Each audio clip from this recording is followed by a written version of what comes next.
Ngayon, gagawin natin ang pinakahinihiling na laban sa channel na ito. Superman laban kay Thor. Grabe at sasabihin ko sa'yo, isa itong matinding laban. Totoo talaga. Tara, simulan na natin. Ipinadala sa Earth bilang sanggol mula sa napahamak na planetang Krypton, inampun si Kal-El ng pamilyang Kent at pinalaki sa Amerika bilang Clark Kent. Dahil sa lakas mula sa araw, naging Superman siya para ipagtanggol ang tao laban sa banta at itaguyod ang katotohanan, katarungan at ang paraang Amerikano. Si Superman ang pinakamalakas na bayani sa DC Universe at nagpakita ng kahangahangang lakas tulad ng pagtulong maglipat ng mundo kasama sina Wonder Woman at Martian Manhunter.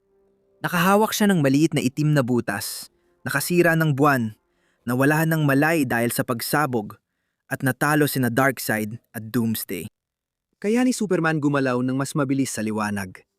Pero di pa nasusukat ang pinakamabilis niyang takbo. Karaniwan, mas mabagal siya kaysa kay Flash. Sa laban, sobrang bilis gumalaw ni Clark kaya tila bumabagal ang mga kalaban at kaya niyang umiwas at magplano ng susunod na gagawin. Kaya niya magpakawala ng daandaang suntok sa loob lang ng ilang segundo. At kasing bilis din ng katawan niya ang kanyang isipan, kaya niya magproseso at umintindi ng napakaraming impormasyon halos agad-agad. Si Man of Steel ay isa sa pinakamatitibay na nilalang na umiral. Kayang tiisin ng bala, misil, bomba at iba pang sandata ng walang galos. Sa totoo lang, mas malaki pa ang posibilidad na masaktan mo ang sarili mo kapag sinuntok mo si Superman kaysa masaktan mo siya. Gayunpaman, posibleng masaktan si Clark. Nasaktan na siya ng mga super lakas na karakter tulad din ng Mongol, Despero, Doomsday at ng malalakas na energy attack.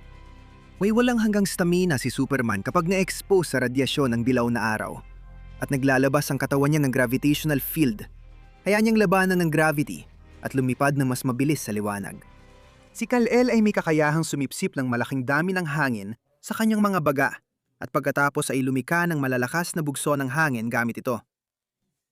Kaya niya ring kontrolin ang temperatura ng hangin na kanyang ibinubuga.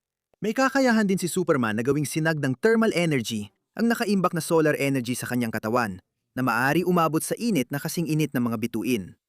Mahusay siya mandirigma at marunong sa boxing, rambulan at pressure points pero hindi eksperto sa pakikipaglaban.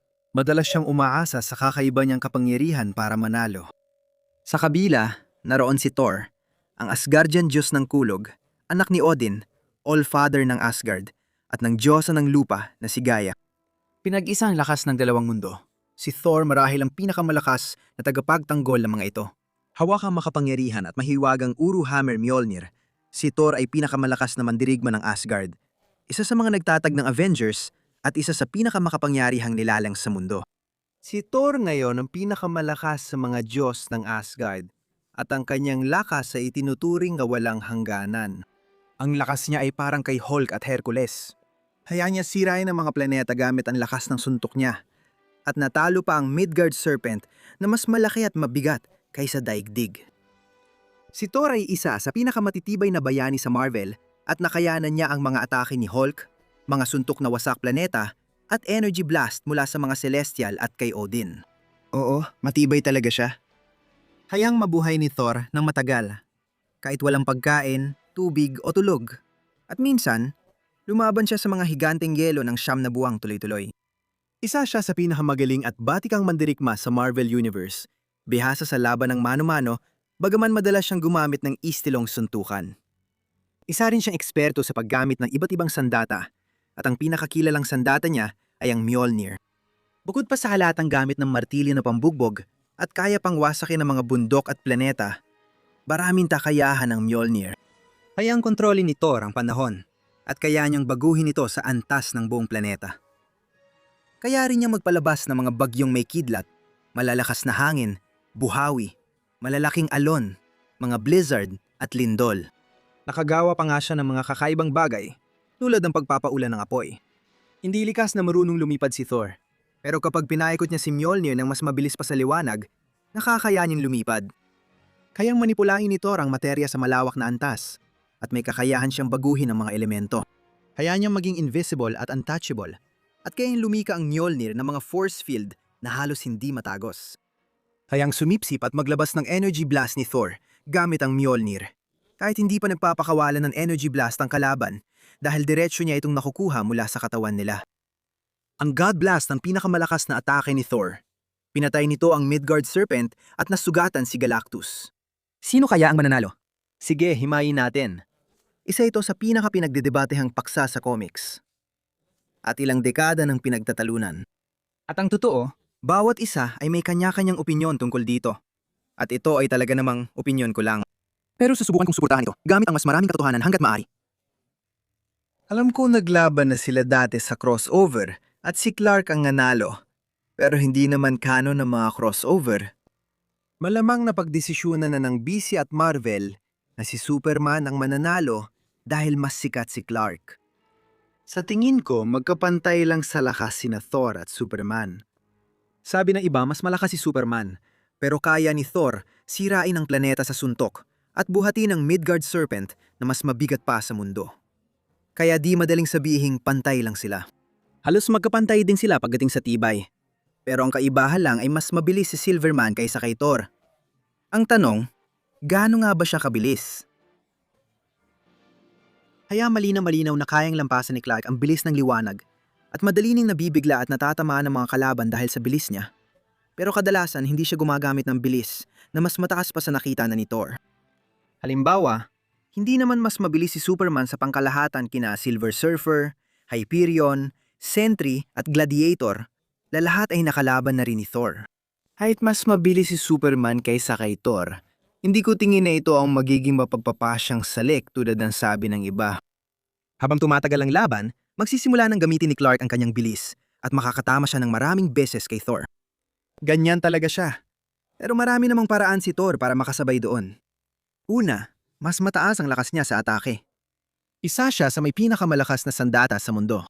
At kahit na halos magkapantay sila pagdating sa lakas, mas nagagamit ni Thor ang lakas niya sa pamamagitan ng Mjolnir at nakakabigay siya ng mas malalakas na suntok. Maraming energy attack si Thor, gaya ng malalakas niyang kidlat na atake. Kaya rin ang mga kidlat na atake na yon natamaan ang malawak na bahagi ng larangan ng labanan at hindi mo pwedeng sabihing maiilagan lahat ni Superman dahil ilang beses na rin siyang tinamaan ng kidlat noon. Karamihan sa tao ay di alam na kayang manipulahin ni Thor ang materya. Ginawa niyang helium ang lupa at ginawang gubat ang piramide. Bukod pa dyan, lahat ng atake ni Thor ay based sa mahika. At tulad na kay Wonder Woman, mahina si Superman sa mahika kagaya ng ibang mortal. Ngayon, baka tanungin mo, paano yung heat vision or freeze breath ni Clark? Una, walang laban ang freeze breath sa taong kayang tiisin ang casket of ancient winters. Tapos si Thor ay nakaligtas sa loob ng araw. At kaya ring i-absorb ng Mjolnir ang heat vision niya. Mahusay si Thor at mas may karanasan kaysa kay Superman. Pero pinakamalaking kahinaan niya na madalas siyang lumaban ng mandirigma laban sa mandirigma o suntukan lang. Dahil dito, mas makakapanakit si Clark. Pero mapapansin din ni Thor kung paano pabagsakin si Superman kapag nakita niya ang bilis at lakas nito. Kaya, mananalo ba si Superman? Oo, siguradong kaya niya, pero kaya rin ni Thor. Hindi ko iniisip na ganun kasimple ang laban na ito, na tipong dadaanin lang ni Superman sa bilis o magpapakawala lang si Thor ng kidlat. Hindi ganun kasimple. Mahaba at matagal ang laban na ito. Pareho silang may tsansang manalo. Pero sino nga ba ang mas laging panalo? Siguro nahulaan mo na sa takbo ng video. Pero marami talagang kakayahan si Thor.